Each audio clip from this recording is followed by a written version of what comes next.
Marcus Laurent slammed his glass onto the table, the sharp sound cutting through the quiet elegance of the restaurant. Conversations around the room softened for a moment as a few people glanced over. He leaned back in his chair with a smirk and looked straight at the young black waitress standing beside the table.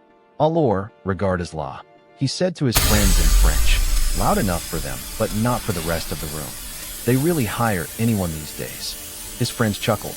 The waitress remained calm, her notepad ready. "Good evening, sir. Are you ready to order?"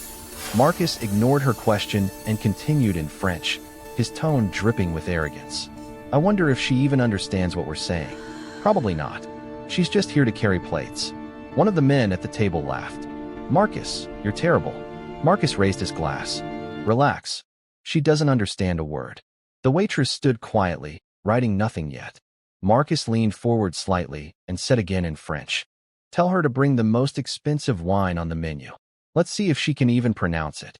The men laughed again. The restaurant was one of the most luxurious places in the city. Crystal chandeliers hung above polished marble floors. Wealthy guests filled the room, and Marcus Laurent was one of the richest men there. A tech billionaire, famous, powerful, and known for humiliating people who worked under him. The waitress finally spoke again, her voice calm. "Sir, may I take your order?" Marcus waved his hand dismissively. "In a moment," he said, then switched back to French again. "Look at her standing there like a statue." Another friend leaned in and whispered, "Marcus, careful. What if she actually understands you?"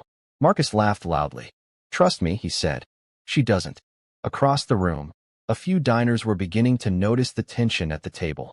The waitress remained still, her expression unreadable. Marcus continued, enjoying the attention from his friends. "In Paris," he said in French, "waiters actually know how to behave. Not like this." He pointed his menu toward her. "I bet she has never even left this city." His friend raised an eyebrow. "Marcus, you really enjoy this, don't you?" Marcus shrugged. "People need to know their place." The waitress slowly looked up from her notepad. Her eyes met his. For the first time, Marcus paused. Then she spoke. But this time, she spoke in flawless French. "Sir," she said calmly, "would you like the 2012 Bordeaux, or should I recommend something that actually matches your taste?" The entire table froze. Marcus blinked. One of his friends nearly dropped his glass. The waitress continued in the same perfect French. "And for the record, I understood every word you said." Silence spread across the table. Marcus stared at her, stunned. You speak French?" She nodded slightly. "Yes, sir." One of the investors leaned forward. "Well," he muttered, "this just got interesting." Before the story continues, take a second to like the video and subscribe to the channel if you enjoy powerful stories like this. And tell me in the comments, what would you do if someone tried to humiliate you like that? Marcus cleared his throat, trying to recover. "Well, that's impressive," he said, switching to English now. "But speaking a language doesn't change your job." The waitress looked at him calmly.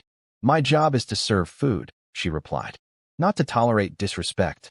One of Marcus's friends slowly leaned back in his chair, watching carefully. Marcus forced a laugh. "Well then," he said, "since you understand French so well, maybe you can explain something." He leaned forward. "Why would someone who speaks like that end up working as a waitress?" The restaurant had grown noticeably quieter now. People were listening. The waitress didn't answer immediately. She simply looked at him for a moment. Then she said softly, "Because sometimes life doesn't follow the plans you make." Marcus smirked again. "Or maybe," he said coldly, "those plans weren't very impressive to begin with." One of the investors at the table shifted uncomfortably, but Marcus wasn't finished. He tapped the menu again. "So tell me," he said, "what's your name?" "Maya," she replied. "Well, Maya," Marcus said, leaning back again, "why don't you bring us that Bordeaux, and maybe a little humility while you're at it?" A few of his friends laughed nervously, but Maya didn't move. Instead, she looked directly at him, and what she said next would make the entire restaurant go completely silent. Maya didn't move. She stood beside the table, calm and steady, her eyes fixed on Marcus. Then she spoke again in French, her voice firm but controlled. "Humility is something money can't buy, sir." The words landed like a stone in water. Marcus blinked, clearly not expecting that. One of the men at the table slowly leaned back and muttered, "Wow." Marcus let out a short laugh, though it sounded forced. "Careful," he said. You're talking to the person who could probably buy this entire restaurant. Maya nodded slightly. Yes, she replied. But that still wouldn't make you the most important person in this room. A couple sitting at the next table exchanged glances. Marcus leaned forward now, irritation creeping into his voice. You're getting bold for someone whose job depends on tips. Maya answered immediately. My dignity doesn't. For a moment, no one spoke. Marcus looked around the table, trying to regain control of the situation. All right, he said with a smirk. Let's play a little game then. One of his friends sighed quietly. Marcus. But Marcus ignored him. He switched back to French again. If you're so educated, he said, tell us where you learned to speak like that. Maya replied without hesitation. Paris. Marcus raised an eyebrow. Paris. Yes. He chuckled. And what were you doing in Paris, Maya? Serving croissants. A few people nearby frowned at the comment. But Maya's expression didn't change. I was studying, she said calmly. Marcus tilted his head. Studying what? International relations. Now even his friends looked surprised. One of them leaned forward. Wait, seriously? Marcus waved a hand dismissively. Oh, please. Everyone claims to be something these days. Maya continued speaking in French. I graduated from the Sorbonne. The name hung in the air. One of the investors at the table slowly lowered his glass. You mean the Sorbonne in Paris? Maya nodded once. Yes. Marcus scoffed. And yet here you are, taking dinner orders. The room had grown noticeably quieter now. People at nearby tables were openly listening. Maya finally reached into the pocket of her apron. She pulled out something small and placed it gently on the table. It was an old, slightly worn photograph. Marcus frowned. What's this? Maya pointed to the photo.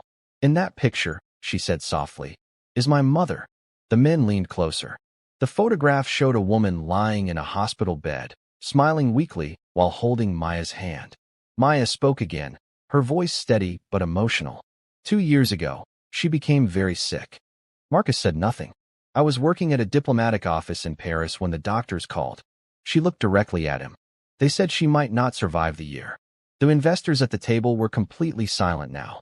So I left everything, Maya continued. My career, my apartment, my life in France. Marcus shifted in his seat. I came home to take care of her. She gently picked up the photograph again. And when the medical bills started piling up, I took the first job I could find. Marcus tried to laugh again, but it sounded weak. So this is a sad story now. Maya met his eyes again. No. She shook her head slowly. This is a story about priorities. The restaurant remained completely still. Maya continued. You see, Mr. Laurent, when someone you love is fighting for their life, titles stop mattering. One of the investors quietly whispered, Marcus. But Marcus was stubborn. He leaned forward again, forcing a grin. Well, he said, that's touching. Truly. Then his voice hardened. But let's not pretend something here. He tapped the table. People with real talent don't end up here.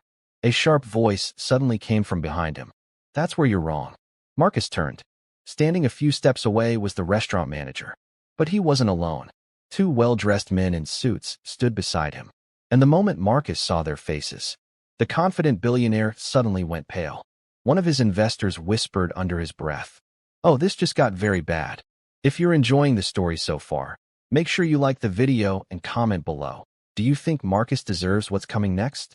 Because what those 2 men were about to reveal would completely destroy Marcus Laurent's pride in front of the entire restaurant. Marcus stared at the 2 men standing behind the restaurant manager. His confident smile slowly disappeared. He recognized them immediately. One was Daniel Whitmore, a powerful venture capitalist who controlled several major investment funds. The other was Victor Chun, the regional director of an international hospitality group that owned dozens of luxury hotels around the world. These were not ordinary businessmen. These were the kind of people who decided whether billion-dollar deals lived or died. Marcus quickly forced a smile. Daniel. Victor, he said, standing halfway from his chair. I didn't realize you were here tonight. Daniel Whitmore didn't smile back. His eyes moved slowly from Marcus to Maya and back again. We've been here the entire time, Daniel said calmly. Victor Chun crossed his arms. And we heard everything. Marcus felt a small knot forming in his stomach. Well, he said quickly, I think there's been a misunderstanding here. We were just having a little joke. Maya said nothing. Victor Chun looked directly at her. Maya, he said gently, are you all right? Marcus froze. His head turned sharply toward her. You know her? Victor nodded. Of course we do. Marcus felt the room tilt slightly. Daniel Whitmore stepped forward now. In fact, he said slowly, Maya used to work with us. The investors at Marcus's table leaned forward. Marcus frowned. With you? Maya looked down briefly, then back up. Daniel continued speaking. 2 years ago, Maya Laurent was one of the youngest policy analysts we had ever recruited for the International Development Council. A quiet murmur spread through the nearby tables. Marcus blinked. The International Development Council. Victor nodded. She worked on economic cooperation programs between European and African governments. Marcus shook his head slightly, confused. But that's a government advisory body. Daniel looked directly at him. Yes. Marcus looked back at Maya. You never mentioned that. Maya answered calmly. You never asked respectfully. One of the investors at the table quietly whispered, Oh man. Marcus tried to laugh again, but his voice had lost its confidence. Well, that's impressive.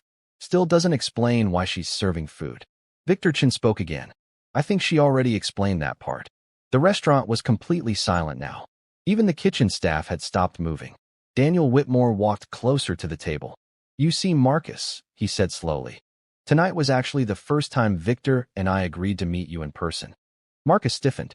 His mind raced. This dinner was supposed to finalize a massive investment deal for his tech company. Hundreds of millions of dollars were on the line. He forced a smile. Yes, of course. And I'm very glad you came.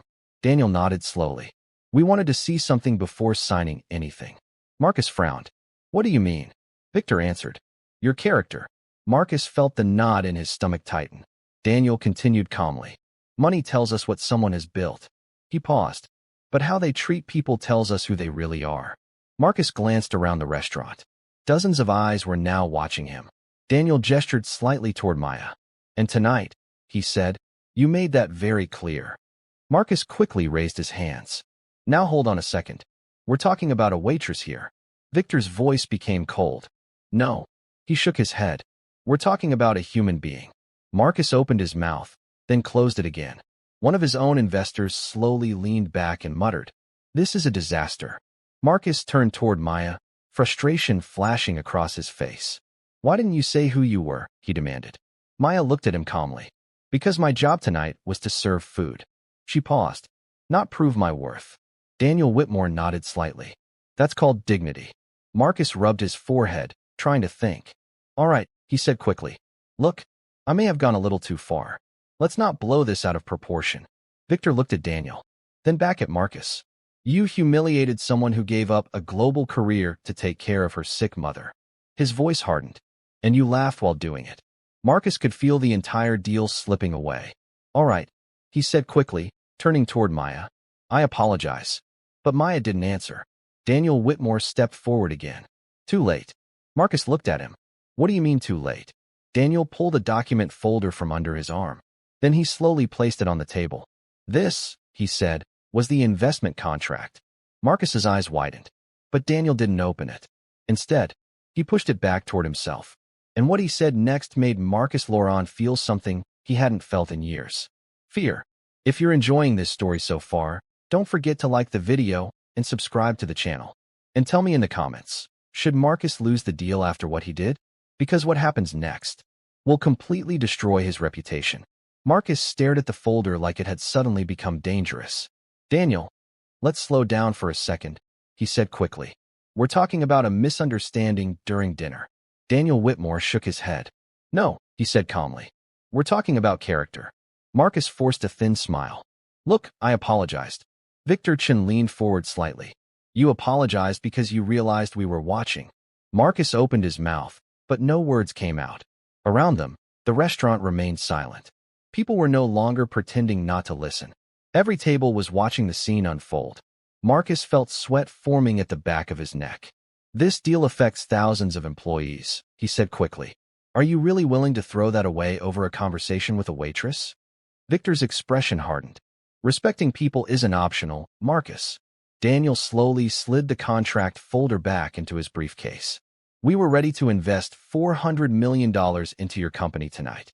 Marcus's face went pale. $400 million. Gone. Daniel stood up from the table. But after seeing how you treat someone who has less power than you, he continued, we're no longer interested. Marcus felt panic rising in his chest. Daniel, wait. The billionaire who had been laughing minutes ago now sounded desperate. You can't make a decision like this based on one moment. Daniel looked directly at him. Actually, he replied calmly, one moment is usually enough. Marcus turned quickly toward Maya.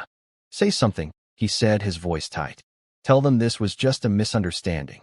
Maya looked at him quietly. For a moment she didn't speak. Then she said softly, you told your friends that people like me should be grateful just to stand near people like you. Marcus's shoulders dropped. And you laughed while saying it, she added. The words echoed across the room. Marcus looked down at the table.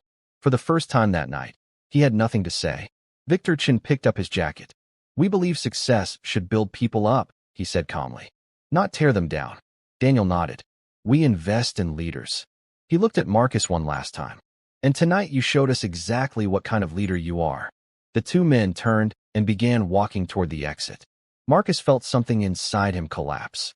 For $100 million. A partnership that could have doubled his company's value. All gone. And it had happened in front of an entire restaurant. A few quiet whispers spread through the room. One guest slowly began clapping. Then another. Within seconds, several tables were applauding softly. Not for Marcus. For Maya. Marcus looked around, his face burning with humiliation. He grabbed his coat quickly. As he passed Maya, he stopped for a moment. His voice was lower now. I really did lose the deal, didn't I? Maya nodded once. Yes. Marcus swallowed. I've spent 20 years building my reputation. Maya replied gently. And it only took a few minutes to show who you truly are. Marcus didn't argue. He simply walked toward the exit, the sound of quiet whispers following him out of the restaurant. When the door closed behind him, the tension in the room finally lifted. The manager approached Maya. You handled that with incredible grace, he said. Maya gave a small smile. I just told the truth. Across the room, Victor Chin briefly turned back before leaving and gave her a respectful nod. A nod that said everything. Maya picked up her notepad again and walked calmly to another table. Good evening, she said politely. Are you ready to order? And just like that, she continued her work with dignity, the same dignity Marcus Laurent had just learned money could never buy. If this story moved you, take a moment to like the video, subscribe to the channel, and share your thoughts in the comments. Have you ever seen someone underestimate another person because of their job? And remember this lesson. True wealth isn't measured by the money in your bank account. It's measured by the respect you show to people who can do nothing for you.